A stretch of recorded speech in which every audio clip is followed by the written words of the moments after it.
As our journey continues, we end up at Rangihoua State Park.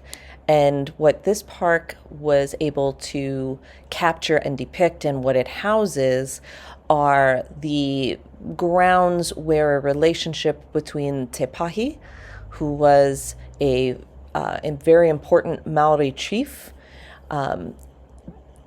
in the early 1800s, and Samuel Marsden, who was an Anglican chaplain in Sydney, began to develop their relationship.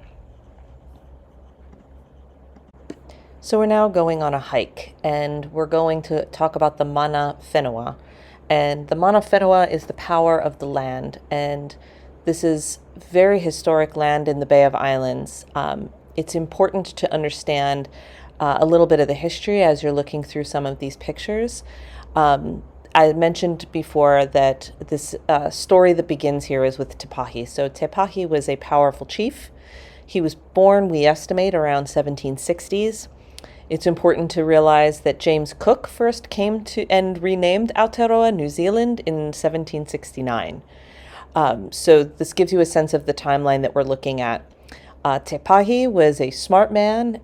He was an entrepreneur. He saw the advantage of being able to do business with the British, and that was what brought him to New South Wales to meet with the British emissary there, and that's how he met Samuel Marsden. Unfortunately, it is estimated that he visited Governor King in Sydney and met Samuel Marsden around 1805, 1806. His descendant, Ruatara, he started to become a traveler around 1805. And then in 1810, Te Pahi dies. And the relationship and the development of Christianity with the Maori people then gets created through Samuel Marsden and Ruatara. And what we are hiking to is Ruatara's pa. And a pa is like a settlement or kind of like a small town, but they developed it and built it to be on a high flat surface and have lookout stations, and they could live there and farm and get from the ocean as well as sea when people were approaching for their own safety. So although the story will be about Samuel Marsden and Ruatara, it's important that we remember that it all began with Te Pahi. So we are beginning our hike to the Pa at Rangihoua.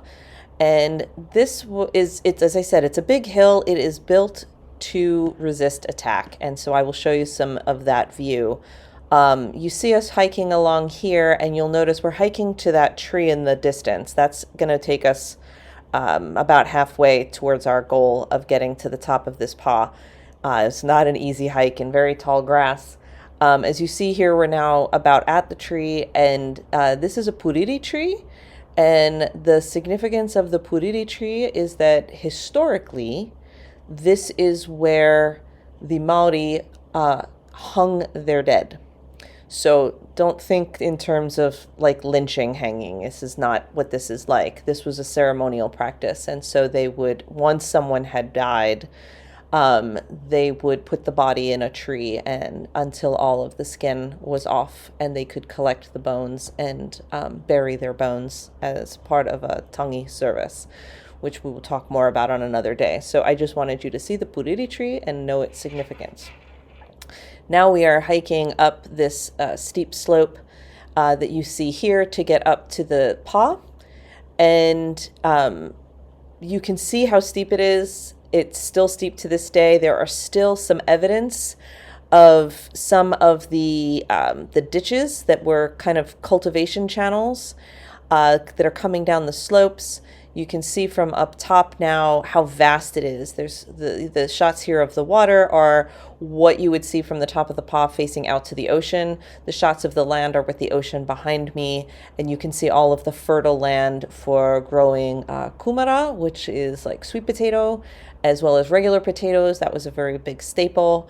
But you can see as I am taking this shot straight down, from the top of the Pa to the ocean, that it is definitely not going to be an easy landscape for someone to choose to attack. And so this was the place where Ruatara was living at the time that he invited Samuel Marsden to come. So we're going to go now and hike down to the beach where, which you can see in that earlier shot of the beach, where Samuel Marsden first landed and preached the gospel in 1814. So now we have hiked back down the Pa and we have continued our way around the trail and we have finally come to the beach of the landing. So haere mai ki Rangihoua. Welcome to Rangihoua Heritage Park. I think I said it was the Rangihoua State Park earlier. It is not. Rangihoua Heritage Park. Haere mai ki Rangihoua. So as you look here at the beach, you see where Samuel Marsden would have first landed under the protection of Ruatara.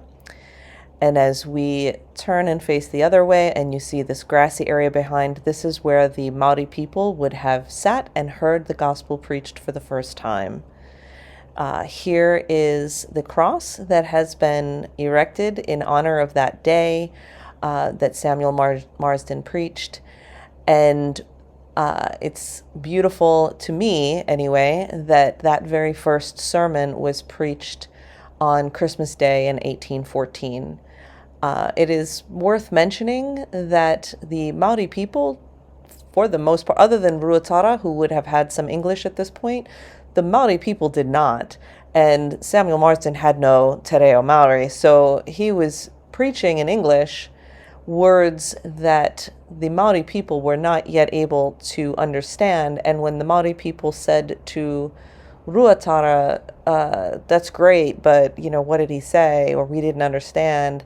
And Ruatara said, that's okay, in time you will understand. And I think that's a great message that we all can perhaps live by, that the gospel is an evolving message, and in time we will understand.